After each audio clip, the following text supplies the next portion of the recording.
Oh, salut les Wargamers, c'est Xep et Chine, et voici le 3e épisode des récits oubliés. Alors une fois de plus, nous avons récolté nous avons lu tous vos récits, et parmi les meilleurs, nous en avons sélectionné 5.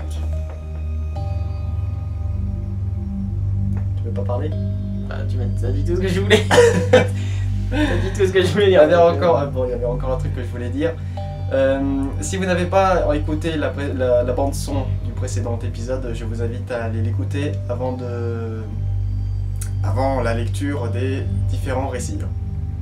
Oui, parce que ce serait bête d'avoir les récits sans avoir la musique, quoi. Donc il y aura le lien dans la description, comme ça pour ceux qui l'ont pas écouté, vous pourrez l'écouter. Nous rappelons rapidement le principe. Une bande son que vous écoutez, et après avoir écouté cette bande son, vous imaginez un récit. Donc là, sur ce 3e épisode, il y a eu une bande son, et là, tous les récits ont été sélectionnés. Voilà. Parmi les meilleurs, il y en a 5. Et ouais. Et vous vous êtes fait vraiment plaisir apparemment cette fois, hein, parce qu'au niveau de la longueur... Ouais, au niveau de la longueur, ouf, c'était pas mal. Et il y en a vraiment qui se sont fait plaisir. Mais il y en a des biens. Hein. Lequel? Leonardo. Leonardo. Attends mon pote. Hein? J'ai le droit de faire mon RIP. C'est quoi ça, RIP? Allez, en gros. Ah vas-y, je t'en prie. Et grâce à cet excellent accent d'italien, on peut dire. Si. Je tenais, comment dire, pas féliciter les Allemands, quand même pas, mais...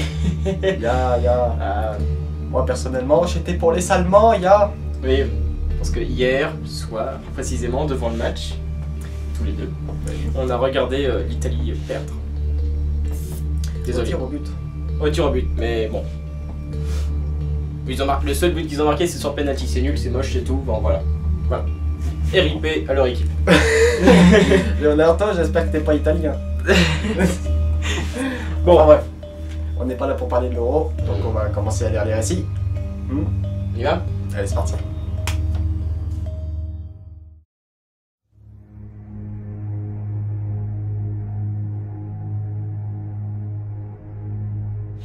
Il pleut. Une compagnie de chevaliers gris débarque dans une zone civile corrompue par une récente invasion démoniaque. Le maître de compagnie ordonne la purification de ce lieu sans aucune pitié. Ces hommes obéissent sans poser de questions. Chaque bol tiré avec une précision remarquable fauche un civil. Les chevaliers gris brûlent les quelques habitations encore sur pied à l'aide de lance-flammes et de toute autre arme plus dévastatrices les unes que les autres. Après quelques minutes de massacre, le coup de grâce est donné. Le maître de compagnie ordonne une frappe orbitale sur la zone d'habitation. Les chevaliers gris repartent, ne laissant derrière eux que la mort et la destruction. Mais dites-vous qu'ils l'ont fait pour le bien de l'humanité.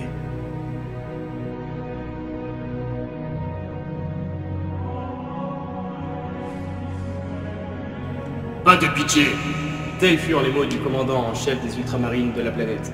Brusquement revenu dans son propre corps, le Spirit Seer Eldar s'activa aux commandes de son motojet. Son unité, lui, limitée par une armée entière de motojets et d'aéronefs, se lance dans le vide. Ou plutôt dans l'atmosphère de la planète que surplombait de toute sa grandeur Yinden, le vaisseau fantôme.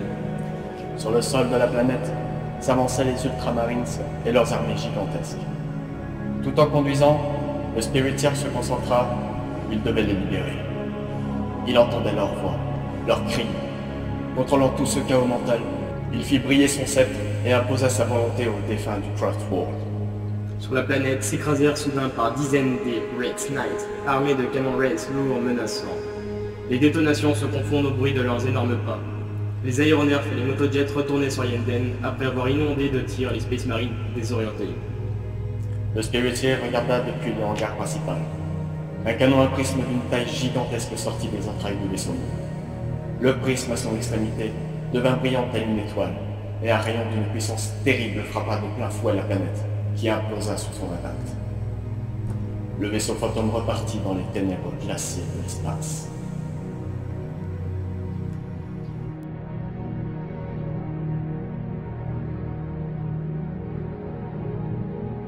« 29 mars 165 M41. 2 scouts du chapitre des Blue Dragon partent en reconnaissance dans les montagnes de Sigismund. Ils y établissent un avant-poste. Les 2 serviteurs de l'empereur montent une montagne et derrière elle, ils trouvent l'impossible. une masse d'orques armés jusqu'aux dents. La WAG est constituée principalement d'unités d'infanterie et de Takachet. Les scouts se précipitent à leur jet et se dirigent vers la base d'espèces marines la plus proche pour leur faire parvenir cette information. Mais il est déjà trop tard.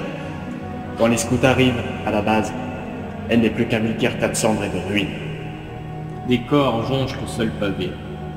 Au loin, les Dreadnoughts et les Blue Draven, qui sont responsables de la base, se battent sans relâche. Mais les orques, connus pour avoir une peau dure comme l'acier et la force d'un titan, les Blue Draven perdent l'avantage et ils les survivent. Les scouts devinent que la WAG a déjà débuté. Au loin, les scouts voient l'immense vague de peau verte marchant dans le sang de leurs frères. Soudain, un bruit sourd s'élève haut dans le ciel, comme un rayon perçant l'obscurité. Et là, au-dessus d'eux, 2 Stormraven passent, accompagnés de Rhino, remplis de soldats de l'Empereur et de Dreadnought, détruisant tout sur leur passage, éliminant une bonne partie des peaux vertes. Les renforts sont enfin arrivés, et nos 2 scouts chargent en direction des Xenos. Épée tronçonneuse brandie vers le ciel. La croisade de Sigismund avait débuté. Et ce que les Blue Draven ignoraient, c'est que le prophète de la WAG était le superviseur de cette invasion.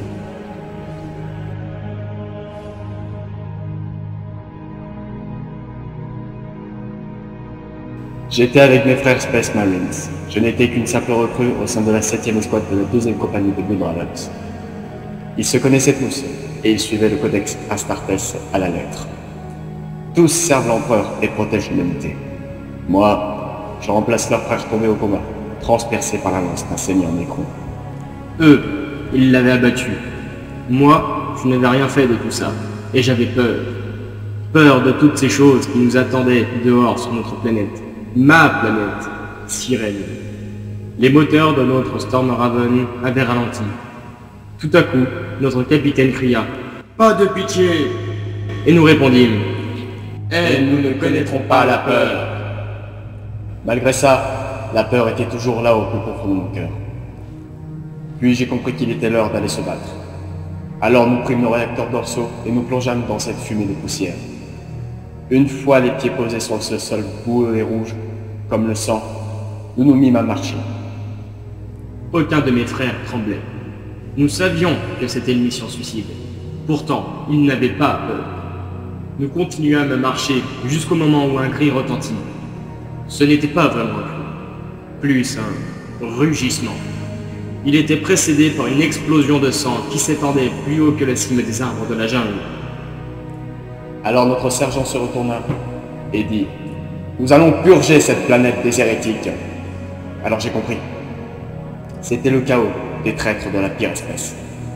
La peur s'empara de moi, mais j'étais plus déterminé que jamais. Nous accélérâmes le pas et nous nous avançâmes de plus en plus dans cette jungle. Une odeur de sang parcourait mes narines. Nous nous rapprochâmes de plus en plus de l'endroit où le cri avait été poussé. Jusqu'au moment où des murmures hantèrent ma tête, de plus en plus forts. Je n'arrivais plus à me concentrer. Soudain, des énormes bruits de pas se rapprochèrent de nous. C'était un démon majeur de cornes, un buveur de sang. Nous n'avions plus aucune chance de survie, et les cris retentissaient de plus en plus fort dans ma tête. Je ne bougeais plus, et j'étais tétanisé. Pourtant notre sergent cria « Pour l'empereur !» Et tous mes frères tiraient leurs bolts avec précision et concentration. Ils avaient quelque chose que je n'avais pas. Ils avaient la foi. Ils continuèrent à tirer, malgré le fait que nos frères tombaient comme des mouches. Soudain, un message nous avait été adressé. Ce n'était pas les voix dans ma tête, mais bien un message. À tous les Blue Draven sur la planète chapitrale Sirène, évacuez tout de suite les lieux. Je répète, évacuez tout de suite la planète Sirène. Ensuite, une énorme boule de feu commença à tomber du ciel. L'exterminatus a été ordonné. Évacuez les lieux. Alors, nous tombâmes tous à genoux. Et que l'empereur nous protège.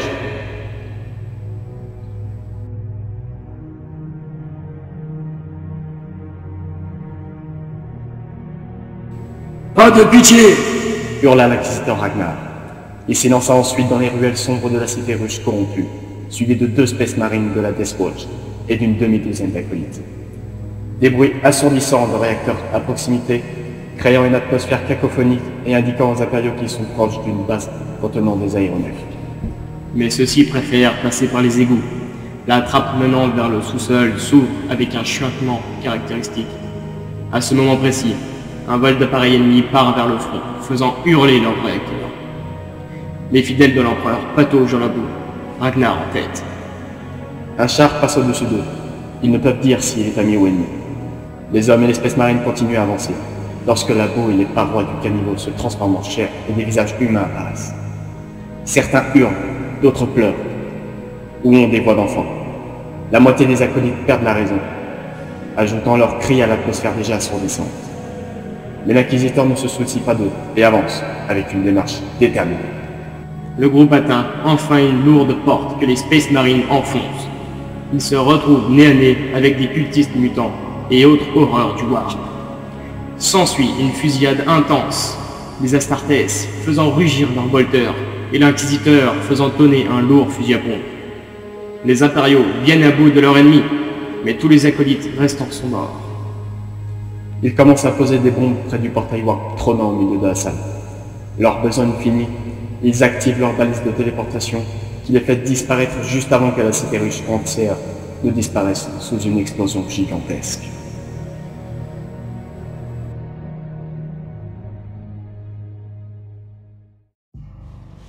Et voilà, c'était les récits oubliés 3. Voilà. Des excellents récits, la plupart longs. Nous avons quand même sélectionné un récit court concernant les Chevaliers Gris, qui était ma foi pas mal. Court et très intéressant. Une vision, comment on pourrait dire, assez contraire à ce qu'on pourrait avoir de l'idée de l'Imperium. Moi je trouve pas tellement. Qu'il massacre un village comme ça, même s'il a été corrompu. Bah, sur une des batailles, j'avais bien avec les Space, j'avais bien tué mes propres hommes quoi, pour avoir un objectif. Ouais, c'est la toute première bataille de notre chaîne. C'est la toute première. C'est la toute première. Mais moi c'est bien une vision. Près de l'Imperium, je dis pas, mais de toutes les armées, dès qu'il y a un problème quelque part, si c'est juste des villageois qui n'ont aucune importance, ils n'ont aucun scrupule pour. Voilà, il faisait tout. Voilà, donc c'était un bon texte, on a bien aimé, donc on l'a sélectionné. Après, vous avez pu voir qu'on a instauré un système de coup de cœur. Voilà. Alors, c'est un wargamer qui participe justement au récit oublié, dont un de ses textes a été sélectionné. Il avait proposé une histoire de classement. Mais on n'était pas vraiment chaud de faire un classement, de classer les textes du meilleur au moins bon. Parce qu'au final, on n'a pas toujours les mêmes... Ouais, on n'a pas les mêmes avis. On n'avait pas... Même les critères, chacun a sa propre histoire, on peut pas vraiment émettre des critères sur la sélection. Chacun a sa propre imagination fondée sur la bande son. Ouais. Donc là-dessus, on peut pas faire de classement. Par contre, on a fait un coup de cœur, donc bien sûr sur vos textes, il y en a certains où moi, vous avez pu voir, j'ai eu un coup de cœur pour le Space Marine qui avait peur. Et moi, par contre, c'était avec l'histoire de Ragnar. Ragnar qui passe sous les tuyaux, par les égouts et tout. Celle-là, moi, je l'ai trouvée vachement bien faite et voilà, je tenais à elle. En espérant que ce principe de classement, ce soit vraiment remplacé. Juste qu'on vous dise le test qui nous plaît le plus, ça vous va. Après, j'ai hésité avec les orques. Oui, celui de qui? C'était de Watt 40K. Ouais, j'ai hésité avec celui de Watt 40K parce que t'as éteint la souris. Ouais, j'ai éteint la souris. C'est pas grave. Après, il y avait celui des Eldar, il était bien. Enfin, après, c'est pour ça qu'on les a sélectionnés. Ouais. Parce qu'ils étaient bien. Enfin, voilà. Mais c'est marrant, cette fois-ci, on n'a pas eu de petit poney avec lance-plasma lourd. Bah alors, il est passé où celui-là? Enfin bref. Oui. Donc c'était... Bah maintenant il faut la bande son. La nouvelle bande son. Hein. Donc là cette fois-ci bande son réalisée avec des voix. Oui. Donc celle, ma voix, et puis celle d'une wargameuse. Voilà, donc en espérant que ça vous plaise et que votre imagination vous fasse faire un magnifique récit. Un voyage.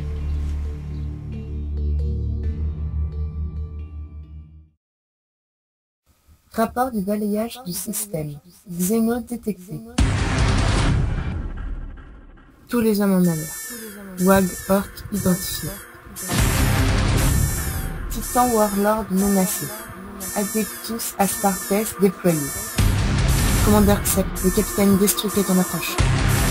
Tenez la ligne et que l'empereur vous protège.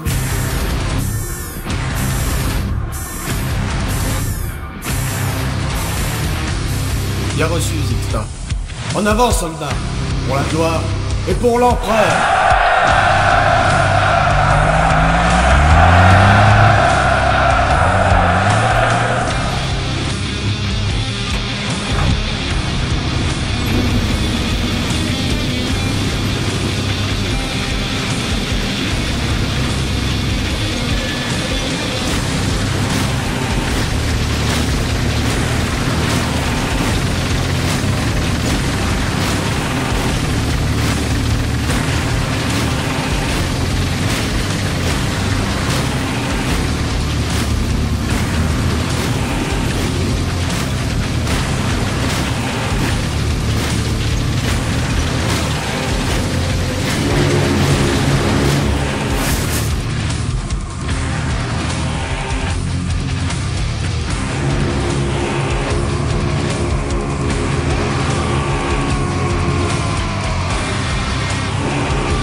Voilà, vous avez sûrement dû écouter cette magnifique bande son, très technique, très belle. Ouais. Donc on va vous laisser place avec vos claviers. Clavier, et maintenant faites cours à votre imagination en espérant que vos récits soient toujours aussi bons. Peut-être un peu moins long. Moi perso ça me dérange pas que vos récits soient longs. Hein. Moi non plus, mais c'est vrai que c'est marrant. Ouais. Après s'ils sont plus courts, on peut en sélectionner plus. Pour retenir Aussi, le ouais. quota. Enfin bon, en vrai. Ouais, ouais. Oui. On improvise. On fait comme on a toujours su faire, on improvise. Hein. C'est ça. Bon voilà. Alors les Wargamers, on vous dit à la prochaine dans un rapport de bataille cette fois-ci. Hein. Oui, normalement la semaine qui Normalement, arrive là. Hein, Ouais, bataille. là, grosse bataille. Avec Destruct. Destruct, ouais. Destruct à la clé. Destruct. Il est plus là. Ah, il est plus là. Ah, dommage. Destruct.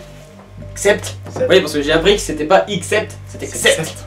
Ça se dit accept, pas accept, c'est accept. C'est moi, mais moi j'ai jamais su donc. Enfin bref, Enfin voilà. Et Chine. et Chine. Bon bah à la prochaine dans un nouveau récit oublié. Sur ce, à la prochaine. À la prochaine. Sur le prochain rapport de bataille. Sur le prochain rapport de la bataille, oui mais dans la série. On reste bien sûr dans le terme de la série. C'est-à-dire récit oublié. Enfin bref, à la prochaine les Wargamers. Et que l'empereur vous protège. Et que Kane vous massacre. Oh pardon. Oh, pardon. Ça je vais le mettre.